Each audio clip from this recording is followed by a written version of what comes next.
మనసెందుకో సున్నితమని ప్రకటించి ఒక స్వతంత్ర గొంతుతో అద్భుతమైన కవిత్వాన్ని, ఒక స్త్రీ హృదయాన్ని, ఒక సున్నితమైన నిజానికి కవులందరి మనసు సున్నితమే. కవిత్వం మనసు సున్నితంగా లేకపోతే కవిత్వం రాయరాదు. సున్నిత హృదయం మాత్రమే కవిత్వం రాస్తారు. మనసు సున్నితము, ఆమె గుండె దృఢం, ఆలోచన కూడా దృఢం. ఇందాక ఆల్రెడీ చెప్పాడు, దృఢమైన ఆలోచనలు ఉంటాయి. నేను కూడా అదే గమనించాను. ఆ మనసెందుకో సున్నితం అనే కవిత చదివిన తర్వాత రెండోసారి చదివితే కూడా అది గుండె దృఢం అవ్వకుండా అవుతుంటుంది, సున్నితంగా ఉంటుంది అట్లా. అయితే ఈ కవిత్వ పుస్తకాన్ని ఇక్కడ ఆవిష్కరించుకోవడం చాలా సందర్భోచితం, ఆనందం కూడా. ఎందుకంటే కరీంనగర్ జిల్లాలో హుజూరాబాద్లో జన్మించిన అంజనీదేవి కృష్ణాబాద్లో కూడా చదువుకుంది. అందుకే మీ అందరూ అంజనీదేవి బడి సభ్యులంతా ఇంతమంది రావడం చాలా సంతోషం. మీ అందరికీ ధన్యవాదాలు తెలియజేస్తాను. మీ అందరూ క్లాస్ కొట్టండి. ఇక్కడ మేము అందరం కవులు ఉన్నాం, మేము కూడా కవిత్వం వస్తున్నాం. కానీ మా క్లాస్మేట్లు ఎవ్వరు ఒక్కరు కాదు, ఇద్దరు కూడా రాలేదు. నేనైతే 20 పుస్తకాలు రాసిన, ఎన్నో సభలు పెట్టినా.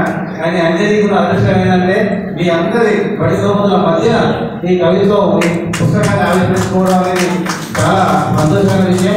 దానికి కేంద్ర బిందువు ఎవరంటే శ్యామ్. మీ అందరినీ ఒక 3-4 డాష్లను ABCD ఉన్న గ్రూప్లను ఒక్క త్రాయిగా నిలబెట్టి ప్రతి సంవత్సరం మీటింగ్లు పెట్టి గెట్ టుగెదర్ పెట్టి కలపడం అనేది బహుశా ఎక్కడ లేదనుకుంటా. నేను ఇట్లా కలుపుకోవడం అనేది అందరితో సెలవుగా ఉండడం అది ఒక చాలా ఆనందమైన విషయం అని నేను భావిస్తా ఉన్నాను. అంటే 150 మెంబర్స్ కలవడం అనేది ఈ రాష్ట్రంలోనే ఎక్కడ అయితే కనబడలేదు విధానికి. అది చాలా గొప్ప విషయం. ఇందులో చాలా మంది కళాకారులు ఉన్నారు, కవులు ఉన్నారు, రచయితలు ఉన్నారు, వివిధ వృత్తుల వాళ్ళు ఉన్నారు. ఈ సభలు కూడా అందరూ వచ్చారు. మన బలగం ప్రేమ్ మిత్రుడు బలగం అన్న మటన్ రాజయ్య గారు రావడం చాలా ఆనందం.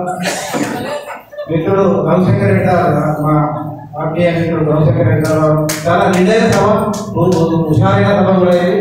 అయితే అంజనీదేవి కవిత్వాన్ని గురించి రాజ్కుమార్ ఒక లెసన్ లాగా చెప్తారు. మంచి చాలా విషయాలు, ఒక క్రిటికల్ ఎస్సే అది.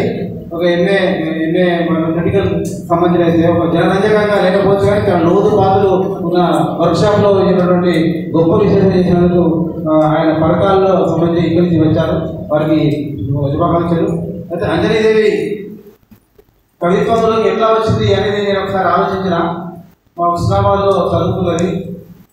ఆ కవిత్వం ఆమె ఎట్లా వచ్చింది అనేది కొంచెం నేను నిమరు వేసుకుంటే, అంజనీదేవి మేనమామ నల్లవెల్లి మనోహర స్వామి వాళ్ళ ఇంట్లో చదువుకున్నది. మనోహర స్వామి అంటే మీ క్లాస్మేట్ శ్రీకాంత్ వాళ్ళ ఫాదర్, కిరణ్ శ్రీకాంత్ వాళ్ళ ఫాదర్.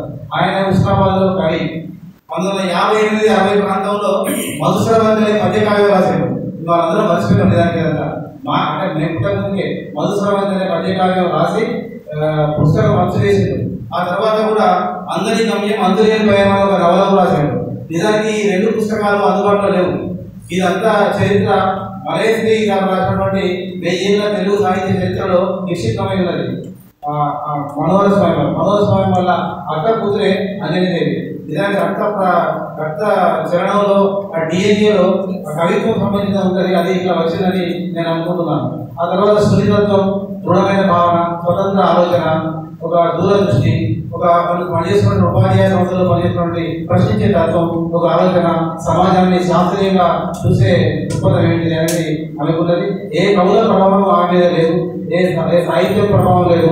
సొంతంగా ఆలోచించింది. ఆ పదాల అల్లిక ఎక్కడో అద్భుతంగా తేటతెల్లంగా చేసుకున్నటువంటి కవిత్వం చాలా గొప్ప పుస్తకం. చాలా సున్నితమైన పుస్తకమే కాదు, దృఢమైన కవిత్వం రాసినటువంటి అంజనీదేవికి నేను శుభాకాంక్షలు మరోసారి తెలియజేస్తూ ఆమె రాసినటువంటి ఒక కవితను నేను వినిపించాలనుకుంటున్నాను. మనసెందుకు వస్తుంది అనే కవిత కూడా చాలా గొప్ప కవిత. అది సిగ్నేచర్ పోయి అది రాసిన తర్వాత చాలా మంది కవులు ఆమెకు ఫోన్ చేసి ప్రోత్సహించడం అనేది అభినందించదగ్గ విషయం. ఆ ప్రోత్సాహమే తనను ఇంకా పుస్తకాన్ని ప్రచురించుకొని అందరితో పంచుకునే విధంగా చేసుకుంటే ఎవరికైనా ప్రోత్సాహము మీ అందరి ప్రోత్సాహం వల్ల నిజంగా తను మరో పుస్తకం తొందరగా వేయాలని నేను కోరుకుంటున్నాను. మీ క్లాస్మేట్ వల్ల కామాల అశోక్ కుమార్ కూడా చాలా మంచి కవిత్వం రాస్తారు, కానీ పుస్తకం వేయడం లేదు. మీరు అందరికీ వేయించండి.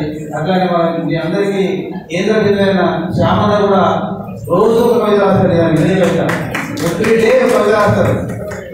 రోజు కవిత రాసే శ్యామ్తో కూడా మీరు అందరూ ఒక పుస్తకం వేయించాలని నేను కోరుతా ఉన్నాను. ఈ సందర్భంగా భరోసాల మౌదాం అనే ఒక కవిత నాకు వినిపిస్తాను. అగ్గితోటి తెల్లారిన రోజంతా మంచు కొండలా చల్లకుండారట. ఆడవాళ్ళందరికీ అనేది అగ్గితోటే తెల్లారని, అగ్గితోటి తెల్లారిన రోజంతా మంచు కొండలా చల్లకుండారట. లోపలంతా నల్లటి మేఘాలే నిండిన ఆకాశం అంతా దుర్బలంగా ఉంటారట. మది నిండా మాటల యుద్ధాలే జరుగుతున్న మౌనంగా ఉంటారట. ఎంత ఇంతకాలం అలానే ఉంటే ఏం మిగిలిందని, అతికి మంచంతా మౌనంగా కరిగిపోతే, అతికి మంచంతా గౌరవంగా కరిగిపోతే ఇంత దూరం వచ్చాక ఆనవాళ్ళు లేకుండా వెళ్ళిపోవడం ఎందుకు అంటారు. స్టవ్తో పాటు ఆలోచనలు వెలిగిద్దాం, అవసరమున్న చోట విత్తుదాం, పంచుదాం, పూయిద్దాం, కాయిద్దాం, లోపల రగడం ఎందుకు బయటికి దర్శిద్దాం అంటది. ప్రతి విషయాన్ని బయటికి మాట్లాడదాం అంటది. ప్రశ్నిద్దాం, ఎదిరిద్దాం, ఎండగడదాం, ప్రశ్నిద్దాం, ఎదిరిద్దాం, ఎండగడదాం, పరిష్కరిద్దాం, ఇకనైనా మౌనాన్ని వీడదాం, కాస్త మాట్లాడదాం, కాస్త మాట్లాడదాం, నేర్చుకుందాం, నేర్పుదాం, మన అవసరం ఉన్న చోట భరోసాగా అవుదాం, మనం భరోసాగా అవుదాం అని తను మనిషికి ఎట్లా భరోసాగా ఉన్నారో ఒక స్త్రీ కేంద్రంగా ఒక ఉమెన్కి సంబంధించినటువంటి ఆలోచనలు, ఆమెకు సంబంధించినటువంటి ఈ సమాజంలో ఆమె స్త్రీ నుంచి ఎదుర్కొన్న సమస్యలను లోతుగా సున్నితంగా ఆమె ఆ వ్యక్తీకరణలో ఉండడం జరిగింది.